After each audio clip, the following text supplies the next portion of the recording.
Hello students, हम हमारे last video में क्लास 11th के लिए अकाउंटिंग का इंट्रोडक्शन समझ चुके थे कि अकाउंटिंग होता क्या है, और हमने साथ में ये भी देखा था कि उसका पूरा नाम बुक कीपिंग एंड अकाउंटेंसी होता है, जिसे हमने book keeping, accounting, accountancy, accounts in सभी नाम से जाना था। तो हम ऑलरेडी अकाउंट्स का मीनिंग तो समझ ही चुके हैं कि अकाउंट्स होता क्या है। आइए तो अब हम आगे देखें कि बुक कीपिंग का मीनिंग क्या होता है। तो देखिए, प्रॉपर तरीके से हम अंडरस्टैंड करते हैं meaning and definition of book keeping.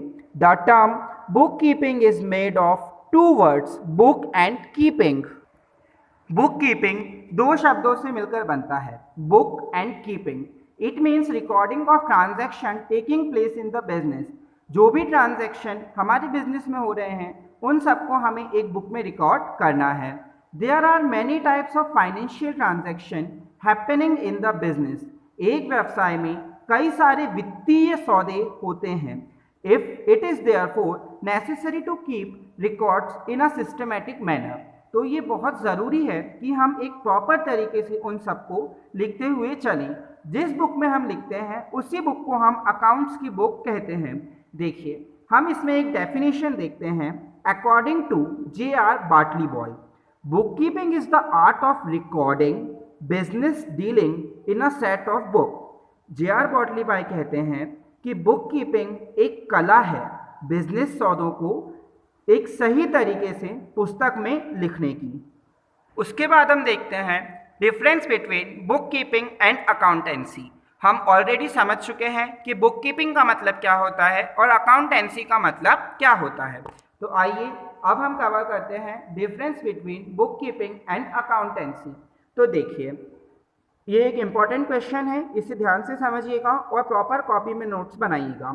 Scope book keeping, its scope is limited only to primary recording.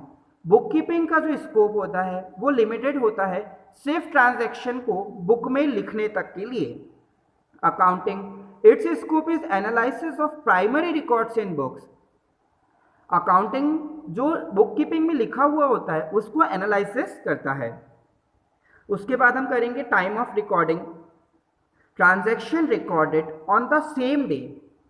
जिस दिन ट्रांजैक्शन हुआ है उसी दिन हम बुक कीपिंग में उस ट्रांजैक्शन को लिख देंगे। And accounting usually done at the end of the accounting year. साल के अंत में अकाउंटिंग की जाती है। उसके बाद में use of machines. Machines are also use for this work in book keeping. Book keeping में मशीन्स भी यूज की जा सकती हैं। एंड अकाउंटिंग में earlier machines could not be use. पहले मशीन यूज नहीं होती थी मगर आजकल कंप्यूटर यूज होने लगा है। उसके बाद में डिपेंडेंस। बुक कीपिंग जो होता है वो किसी पर भी डिपेंडेंट नहीं होता और अकाउंटिंग बुक कीपिंग पर डिपेंड होता है। उसके बाद में level of work. Book keeping is a general and clerical work. General सा वर्क होता है बुक कीपिंग, सिर्फ बुक में रिकॉर्ड करने का। And accounting is high level and specialised work. उसको पूरे को एनालिसिस करके अकाउंट्स बनाना ये एक स्पेसिफाइड वर्क होता है। तो हमने यहाँ पर पढ़ा क्या, difference between book keeping and accounting. ये एक इम्पॉर्टेंट क्वेश्चन है, इसको आप प्रॉपर कॉपी में नोट्स बनाइए और अच्छे से समझने को ट्राई कीजिए। अब हम नेक्स्ट क्वेश्चन अंडरस्टैंड करते हैं। अकाउंटिंग इज साइंस और एन आर्ट और बोथ। लेखांकन विज्ञान है, कला है या दोनों है। तो देखिए साइंस का मतलब यहाँ पर आपका केमिस्ट्री या फिजिक्स से नहीं है। विज्ञान का मतलब केमिस्ट्री या फिजिक्स से नहीं है। देखिए क्या लिखा हुआ है, अकाउंटिंग इज साइंस और एन आर्ट और बोथ। लेखांकन विज्ञान है, कला है या दोनों। तो आइए हम इसे समझते हैं। देखिए, साइंस का मतलब क्या होता है। Science means a systematic body of knowledge which is based on definite rules and principles and stabilizes the relationship between causes and effect। विज्ञान का मतलब एक सिस्टमैटिक बॉडी पूरे नॉलेज के आधार पर कुछ भी कार्य को करना होता है जो कि सिद्धांतों पर आधारित होते हैं, उसे हम विज्ञान कहते हैं। ऑन द अदर हैंड, दूसरी तरफ, art is the technique which help us in achieving our desired goal. Art एक वह टेक्निक है जिसके ज़रिए हम हमारे गोल को प्राप्त कर सकते हैं। तो देखिए, accounting is a science. Accounting has its own principle and rules. Accounting के अपने खुद के सिद्धांत और नियम हैं। On the basis of these principles all transaction are recorded systematically. इन्हीं सिद्धांतों के आधार पर सभी सौदों को सही तरीके से लिखा जाता है। And in order and result of the business is determined. उसी के आधार पर हमें व्यवसाय का रिजल्ट प्राप्त होता है। इसी के चलते हम अकाउंट्स को साइंस कह सकते हैं। अगला है, accounting is an art. Art का मतलब क्या बताया था आपको? आर्ट का मतलब होता है एक सिस्टमेटिक वे, एक टेक्निक के जरिए अपने प्री डिसाइडेड गोल को अचीव करना। तो देखिए, this is an art because every businessman record business transaction in the books of account as per rules according to the nature of the business and determine the result after analysis. हर व्यापारी अपने अपने आधार पर, अपने अपने अनुसार transaction record करता है, और ट्रांजैक्शन रिकॉर्ड करने के लिए एक आर्ट की ज़रूरत पड़ती है, जो कि मैं आपको जर्नल एंट्री या फिर लेज़र आगे अकाउंट्स के टाइम बताऊंगा। तो ये तो क्लियर हो गया कि अकाउंट्स एक साइंस है और अकाउंट्स आर्ट भी है। So it is clear from the above discussion that the accounting has the elimination of both science and art. लेखांकन दोनों है, विज्ञान भी और कला। तो ये बात साबित की जाती है कि लेखांकन विज्ञान और कला दोनों हैं। It is clear that accounting is both science and art. अब हम पढ़ने जा रहे हैं अकाउंट्स की कुछ टर्मिनोलॉजी, कुछ ऐसे शब्द जो कि अकाउंट्स पढ़ने के लिए बहुत ज़्यादा इम्पॉर्टेंट होते हैं। हम इसे हिंदी में और इंग्लिश में दोनों में समझते चलेंगे, ताकि दोनों मीडियम के बच्चों को अच्छे से क्लियर हो और किसी भी प्रकार से कोई भी डाउट ना रहे। देखिए, फर्स्ट पॉइंट लिखा हुआ है बिजनेस, जिसे हम हिंदी में बोलते हैं व्यवसाय। तो बिजनेस का मतलब मैक्सिमम लोग जानते हैं कि जब कोई व्यक्ति पैसा लगाकर कुछ काम शुरू करे, यह उम्मीद लेकर कि मुझे और ज़्यादा पैसा प्राप्त होगा, जिसे हम लाभ कहते हैं, तो उसे बिजनेस कहा जाता है या फिर व्यवसाय कहा जाता है।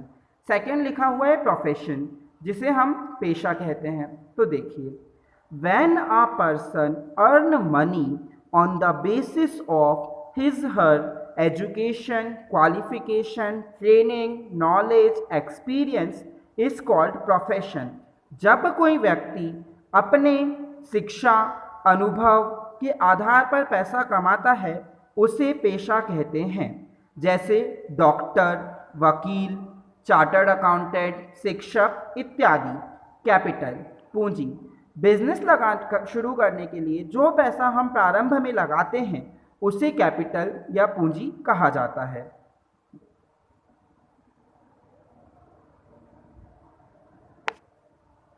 ड्राइंग, आहरण, जब व्यापारी अपने पर्सनल यूज़ के लिए बिजनेस से पैसा निकालता है, उसे ड्राइंग या आहरण कहा जाता है।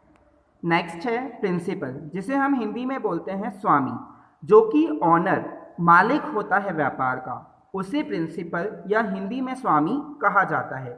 गुड्स, माल, जो भी सामान रखा हुआ होता है गोडाउन में या फिर बेचने के लिए, उसे गुड्स और हिंदी में माल कहा जाता है।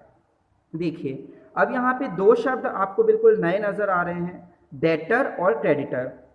जब हम किसी से उधार सामान खरीदते हैं तो हमें उसे पैसा देना रहता है, तो उसे बोलते हैं क्रेडिटर। क्या बोलते हैं? क्रेडिटर। हिंदी में कहा जाता है देनदार। और यदि हम किसी को उधार सामान बेचते हैं तो उससे हमें पैसा लेना होता है, तो उसे कहा जाता है डेटर्स। हिंदी में बोलते हैं लेनदार। उसके बाद अगला वर्ड आता है डिस्काउंट। इससे आप सभी कहीं ना कहीं परिचित हैं। डिस्काउंट को हिंदी में कहा जाता है बट्टा। डिस्काउंट सिंपल सी बात है, 15 रुपये की चीज़ है और अगर मैंने 12 में खरीद ली तो जो 3 रुपये मैंने कम दिए उसे मैं डिस्काउंट कहूँगा।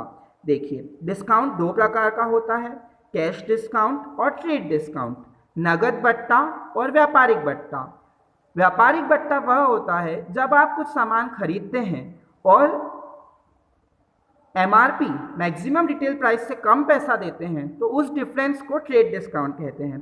जैसे सपोज मैं एक पेन का डब्बा खरीदने गया, उस पेन के डब्बे की कीमत थी 250 रुपये और मैंने दुकानदार को बोला देख भाई मैं तो 220 ही दे पाऊंगा तुझे, तो जो 30 रुपये मैंने खरीदते टाइम कम दिया उसे कहा जाएगा ट्रेड डिस्काउंट, या फिर हिंदी में बोलेंगे व्यापारिक बट्टा। और कैश डिस्काउंट, नगद बट्टा क्या होता है ध्यान से समझिएगा।